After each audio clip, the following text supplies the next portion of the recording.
소망의 이유, 이렇게 말씀의 제목을 지었습니다. 소망의 이유. 소망의 사도 베드로의 권면의 말씀입니다. 1장 3절에 산 소망을 하나님께서 우리 안에 주셨다라고 말씀했는데요. 그 살아있는 소망을 우리의 입술로 증명하도록 준비해라. 그래서 왜 소망하는지 그 이유를 분명히 해라 하는 그러한 권면의 말씀입니다. 우리가 고난을 참고 이겨낼 때 내가 그걸 왜 참느냐 하는 그 분명한 이유를 꼭 가지고 있으라 하는 것입니다. 그래서 누구든 우리에게 질문하면서 왜 믿냐, 왜 참냐 라고 할 때 나는 이렇게 소망하기 때문이다. 구체적으로는 그리스도 예수님을 소망하기 때문이다 라고 이렇게 대답할 수 있도록 하라는 것입니다. 오늘 말씀의 15절이 주는 교훈은 저는 두 가지로 이렇게 보는데요. 하나는 거룩하게 하라 하는 것이고 하나는 대답할 말을 준비하라 하는 것입니다. 결국 소망의 이유를 준비하는 것은 먼저 자신을 거룩하게 하는 데 있다. 저는 그렇게 이 교훈을 받습니다.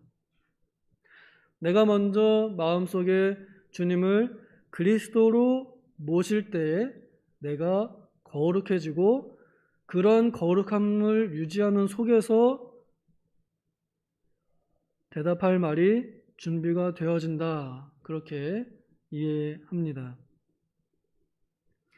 먼저 거룩하게 하는 것에 대해서 우리가 생각을 좀 해보면 사실 우리 사람들은 거룩하지 않습니다. 우리는 완전하지 않고 우리는 허점투성이이고 오히려 우리는 더럽습니다. 우리 자신들의 속을 우리가 들여다보아도 나는 깨끗하다 자신할 수 있는 사람이 아무도 없습니다. 오직 한 분 예수 그리스도만 하나님 앞에서 사람들 앞에서 깨끗하신 분이십니다. 그분의 피만이 우리를 깨끗하게 할 수 있는 유일한 옷이 됩니다. 오래전 야곱이 자기 형 에서의 옷을 훔쳐 입어서 아버지 이삭 앞에서 에서로 취급받았던 것처럼 우리 자신은 더럽고 거룩하지 못하지만 그러나 예수 그리스도의 피를 뒤집었을 때 그 피를 옷 입을 때 그리스도로 옷을 입을 때 그때는 하나님 앞에 나갈 때 나의 더러움이 보이지 않고 예수 그리스도의 덮인 피가 보이기에 우리를 하나님의 법정 앞에서 깨끗하다, 거룩하다 그렇게 인정을 받도록 하셨습니다. 그렇기 때문에 우리 모든 성도들은 거룩합니다. 성도들은 거룩합니다. 믿을 때 우리는 거룩해집니다. 하나님 보실 때 흠이 하나도 없는 사랑스러운 자들로 거듭납니다. 그렇지만 우리가 받은 그 거룩함을 받을 때는 공짜로 받습니다만 그것을 유지하는 데는 우리들이 힘을 쓰고 열심을 내야 우리의 거룩함이 유지가 됩니다. 받은 거룩함을 나는 거룩해 라고 스스로 말한다 해도 그 거룩함을 유지하기 위해서 노력하지 않으면 우리가 그 거룩함을 인정받지 못하고 내 스스로도 거룩함을 인정하기 어려울 것입니다. 우리가 그 거룩함을 유지하는 데 있어서 베드로 사도는 여기에서 힌트를 줍니다. 그리스도를 마음의 주님으로 모시라. 이것이 우리의 거룩함을 유지하는 방법이라 할 수 있겠습니다. 그리스도를 주님으로 모시라 하는 것은 말은 굉장히 간단하고 쉽습니다. 그러나 이 말씀을 우리가 조금 깊이 들여다보면 너의 주인님이 누구냐 하는 것을 분명히 알고 그분이 왜 주인님이 되셨느냐 하는 그 내용도 알게 될 때 우리는 그리스도를 더욱 가까이 주님으로 확신을 가지고 나아갈 수 있습니다. 우리가 왜 주님의 것이지? 우리가 왜 주님의 것인가요? 성경이 그렇게 말하고 있는데 예수님의 피로 우리를 구입하셨기 때문에, 그래서 우리가 주님의 소유가 되었고, 그래서 우리가 예수님의 것이 되었고, 그렇기에 우리는 예수님의 피로 팔려서 이제는 내가 내 것이 아니라 내가 예수님 거다라고 그렇게 말할 수 있는 것입니다. 그 대가가 지불되는 데는 십자가가 사용되었습니다. 그 십자가의 형틀로 예수님의 피값이 지불되며 우리가 그 십자가를 통해서 예수님의 것이 되었습니다. 저는 그 하이델베르크 요리문답 1번을 참 좋아합니다. 그 질문이 이렇게 물어봅니다. 너는 유일한 위로가 무엇이냐? 당신의 유일한 위로는 무엇입니까? 물어봅니다. 그에 대한 대답이 이겁니다. 내가 주님의 것이라는 겁니다. 라고 이렇게 대답해요. 장황하게 하면 살아서나 죽어서나 당신의 유일한 위로는 무엇입니까? 살아서나 죽어서나 나는 나의 것이 아니요 나의 몸도 영혼도 나의 신실한 구주 예수 그리스도의 것입니다. 그리스도께서는 그의 보혈로 나의 모든 죄값을 완전히 치르고 나를 마귀의 모든 권세에서 해방하셨습니다. 또한 하늘에 계신 나의 아버지의 뜻이 아니면 머리털 하나도 땅에 떨어지지 않도록 나를 보호하시며 참으로 모든 것이 합력하여 나의 구원을 이루도록 하십니다. 그러므로 그의 성령으로 그분은 나에게 영생을 확신시켜 주시고 이제부터는 마음을 다하여 즐거이 그리고 신속히 주님을 위해 살도록 하십니다. 이렇게 말해요. 나의 주님이 이러이러해서 주님이 나의 모든 죄값을 완전히 치르셔서 그래서 나를 주님의 것으로 만드셨기 때문에 그래서 내가 예수님을 나의 주인님이라 주님이라 이렇게 말할 수 있다는 이 근거를 우리가 확실히 가지고 있을 때 우리는 이 거룩함의 근원과 또 종착을 시작과 끝을 가지고 있는 것입니다. 그것을 알 때 우리가 자신이 내가 누구인지를 알게 됩니다. 자존심이 아닌 주존심으로 살아가게 됩니다. 나를 위해서 사는 것이 아니라 나의 주인님 되신 예수 그리스도를 위해서 살아가게 됩니다. 그러면 삶이 달라지죠. 내가 무엇을 해야 하는가에 대한, 지금 내가 이것을 왜 하고 있는가에 대한 질문에 대답이 들어옵니다. 지금 내가 이렇게 봉사하고 있고 이렇게까지 희생하고 있는 이유가 무엇이냐? 나를 위해서인가? 아니다. 나를 사랑하사 나를 위하여 자신을 내어주신 예수 그리스도를 위해서 내가 이렇게까지 수고하고 봉사하고 희생하고 참고 인내하고 있다 하고 내 스스로가 인정하고 하나님 앞에서 그렇게 삶으로 고백할 수 있습니다. 그것이 우리 성도들이 가지는 거룩함입니다. 그런데 오늘날의 이 거룩함이 우리들에게서 참 많이 가리워진 것 같습니다. 특히 교회가 단체적으로 그 거룩함을 많이 잃어버리는 것 같습니다. 예수님을 구원자로는 믿지만 그러나 주님으로는 믿지 않는, 말은 주님, 또 말은 구원자 예수님 말은 하면서 행동으로 그렇게 믿음을 증명하지 못할 때 우리의 거룩함이 점점 가리워집니다. 별로 거룩해 보이지 않게 됩니다.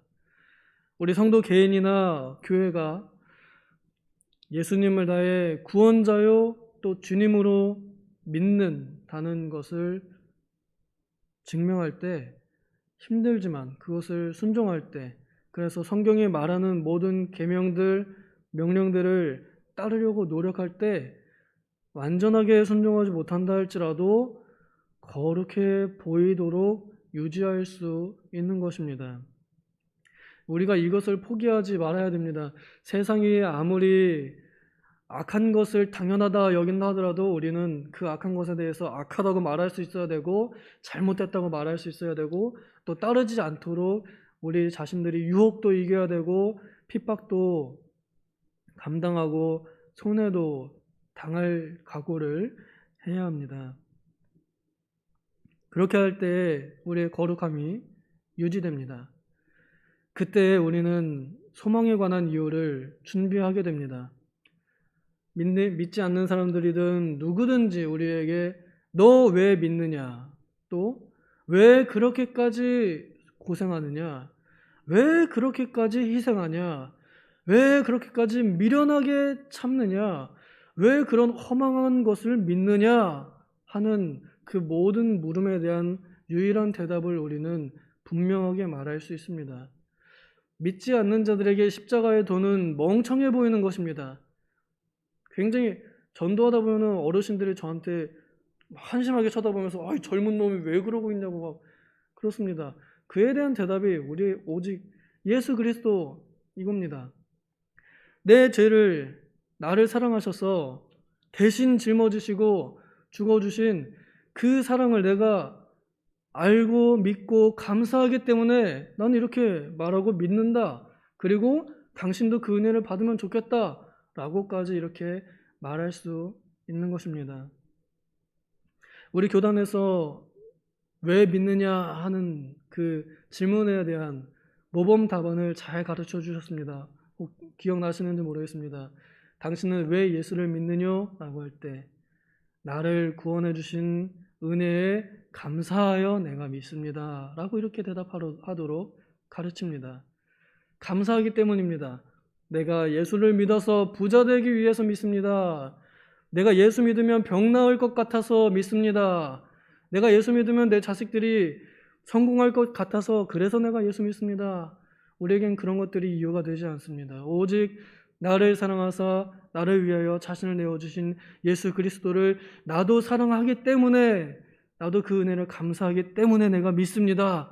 라고 이렇게 대답할 말을 준비하라는 것입니다.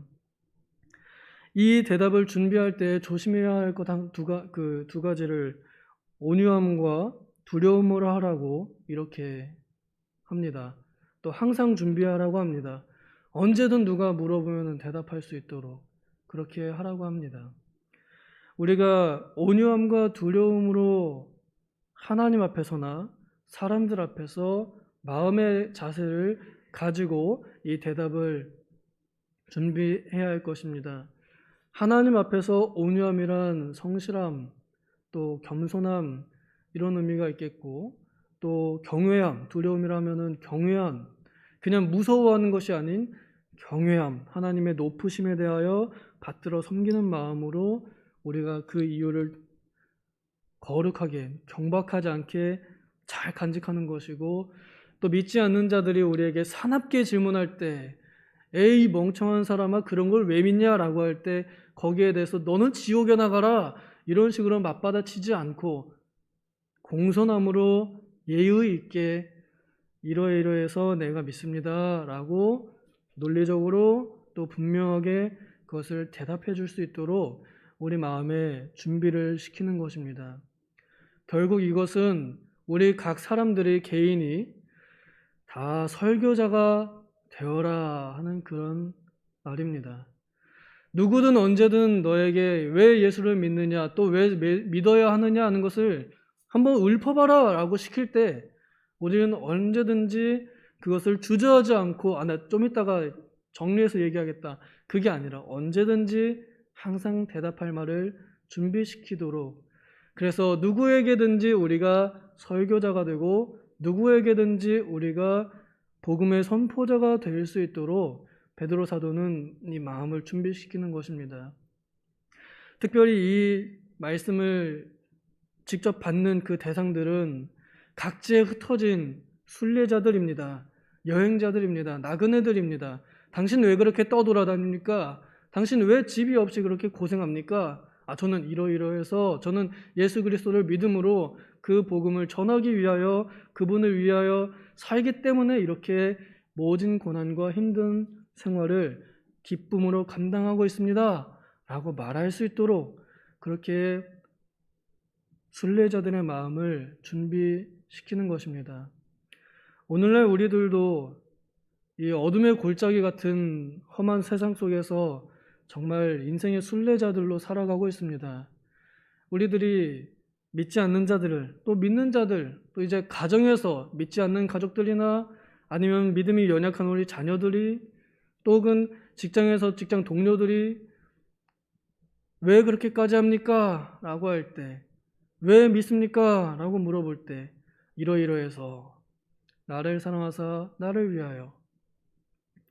갈라디아서 2장 20절에 그 대답을 참 잘해두었습니다. 당신은 왜 그렇게 그리스도인으로 삽니까? 라고 할 때, 그런즉 이제 내가 그리스도와 함께 십자가에 못 박혔나니 그런즉 이제는 내가 사는 것이 아니라 그리스도께서 내 안에서 사시는 것이다. 그러나 내가 지금 이 육체로 사는 것은 나를 사랑하사 나를 위하여 자신을 내어주신 하나님의 아들을 믿는 믿음으로 사는 것이다 라고 이렇게 대답하도록 가르쳐 주었습니다. 누구든지 우리에게 물어본다면 이렇게 대답할 수 있어야 할 것입니다. 쉬운 일은 아닙니다. 그렇게 살아가는 것도 쉬운 일은 아닙니다. 그러나 이 말들을 우리 입에 담고 말할 때 하나님께서는 우리의 거룩함을 보시고 인정해 주시고 도와주실 것입니다. 나는 연약하지만 우리 안에 계신 선포자 예수님께서 내 입을 통해서 내 믿음을 고백하도록 하실 것입니다. 그러므로 나의 주인님이 누구인가? 나는 나의 것이 아니요 몸도 영혼도 신실한 나의 구주 예수 그리스도의 것이라는 것을 늘 고백하는 삶을 살면서 소망의 이유를 분명히 가지고 살아가야겠습니다. 기도하겠습니다. 하나님, 우리가 사는 세상은 너무나 험악해서 우리에게 참으로 모진 말들로 공격하고 따지고 듭니다. 그에 대하여 우리가 확신 있게 왜 믿는지, 왜 소망하는지를 분명하게 말해줄 수 있도록 우리들의 마음을 준비시켜 주시옵소서.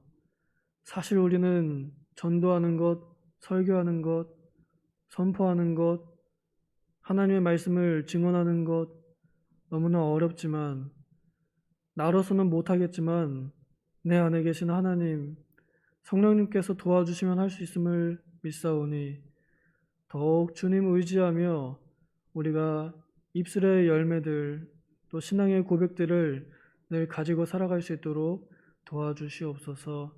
감사드리며 예수님의 이름으로 기도하옵나이다. 아멘. 주기도